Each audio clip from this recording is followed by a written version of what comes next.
Selon le chirurgien général des États-Unis, nous sommes dans une épidémie de solitude. Un adulte sur 4 déclare se sentir complètement isolé, déconnecté, seul. Mais vous avez choisi de couper les liens avec les gens. Vous avez regardé votre téléphone, vu leur nom et décidé, pas aujourd'hui, plus jamais. Et voici ce dont personne ne parle. Vous ne vous sentez pas seul. Vous ne vous sentez pas brisé.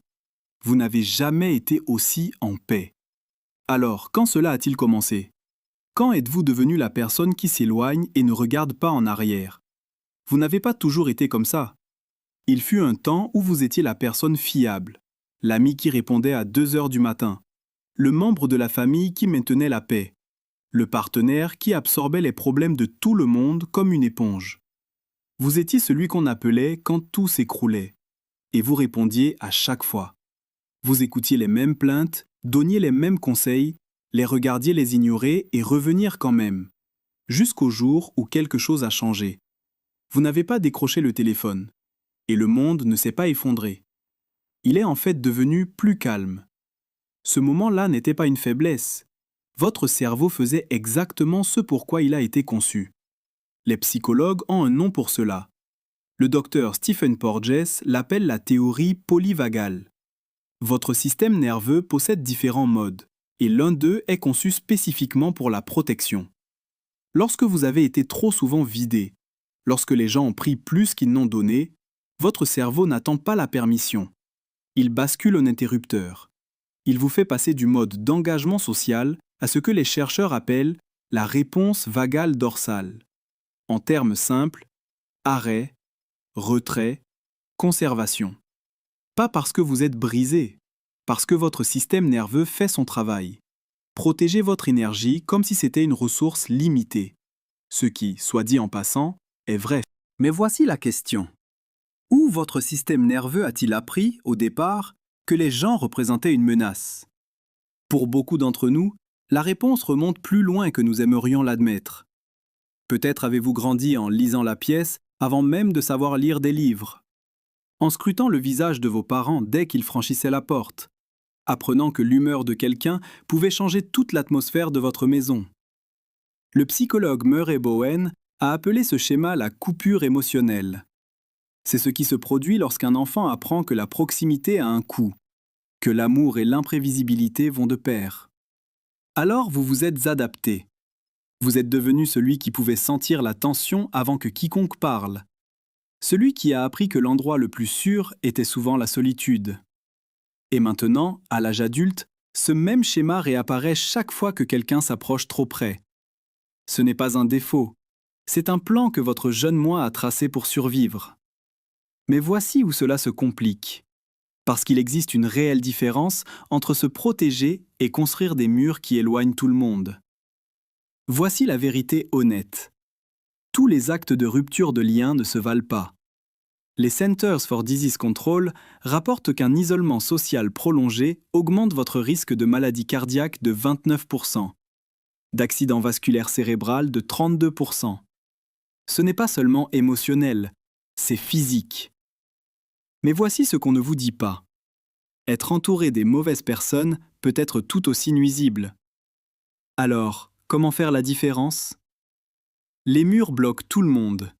Le bien, le mal, l'incertain. Ils sont construits à partir de la peur.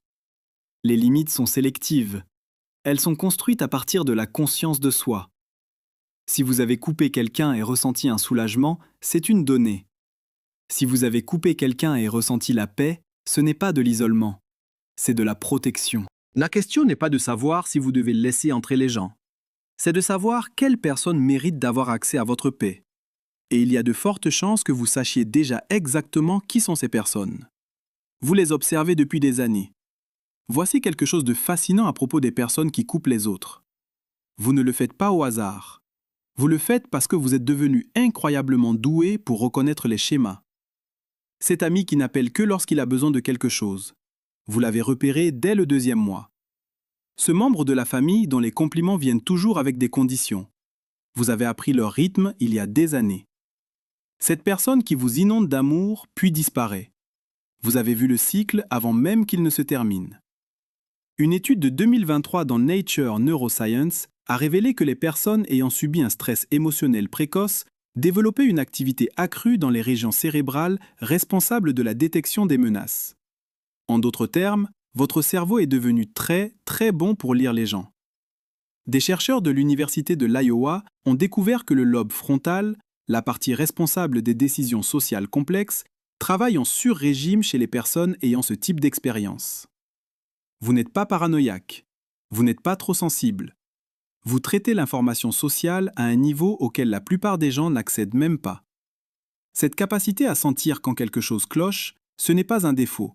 Ce sont des milliers d'heures de données transformées en un système d'alerte précoce. Et lorsque ce système dit que cette personne va vous épuiser, vous avez enfin appris à écouter. La société a un mot pour des gens comme vous. Il vous appelle isolé, retiré, antisocial. Mais ces mots supposent qu'il manque quelque chose. Qu'il vous manque quelque chose si vous n'êtes pas constamment connecté. Voici un autre mot. Solitude. La solitude est l'absence de la connexion que vous souhaitez. La solitude choisie est la présence de la paix que vous avez choisie. Vous n'êtes pas assis seul en espérant qu'on vous appelle. Vous êtes assis dans votre espace, enfin capable de vous entendre penser. Votre téléphone est silencieux et ce silence ressemble à un soulagement, pas à un rejet. Les personnes qui ne comprennent pas diront que vous fuyez quelque chose, mais vous connaissez la vérité. Vous ne fuyez pas, vous courez vers quelque chose, vers la paix, vers la clarté, vers une version de vous-même qui n'existe tout simplement pas dans le chaos. Ce n'est pas de l'isolement, c'est un sanctuaire. Et si vous regardez ceci en vous demandant s'il y a quelque chose qui ne va pas chez vous, je veux que vous entendiez ceci clairement. Il n'y a rien qui ne va pas chez vous. Vous n'êtes pas froid, vous n'êtes pas sans cœur, vous n'êtes pas incapable d'aimer. Vous êtes quelqu'un qui a appris à la dure que tout le monde ne mérite pas l'accès à votre énergie. Et au lieu de laisser cette leçon vous rendre amer, vous avez fait le choix de construire une vie qui semble douce plutôt que chaotique. Ce n'est pas une faiblesse, c'est l'une des choses les plus silencieusement courageuses qu'une personne puisse faire. Et si vous vous demandez où aller à partir d'ici, c'est plus simple que vous ne le pensez. L'étude sur le bonheur de Harvard sur 75 ans a trouvé une vérité universelle.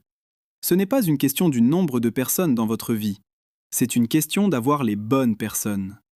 Donc, si votre cercle est incroyablement petit, mais qu'il est rempli de personnes qui vous voient réellement, vous ne vous trompez pas, vous faites bien. Protégez votre paix.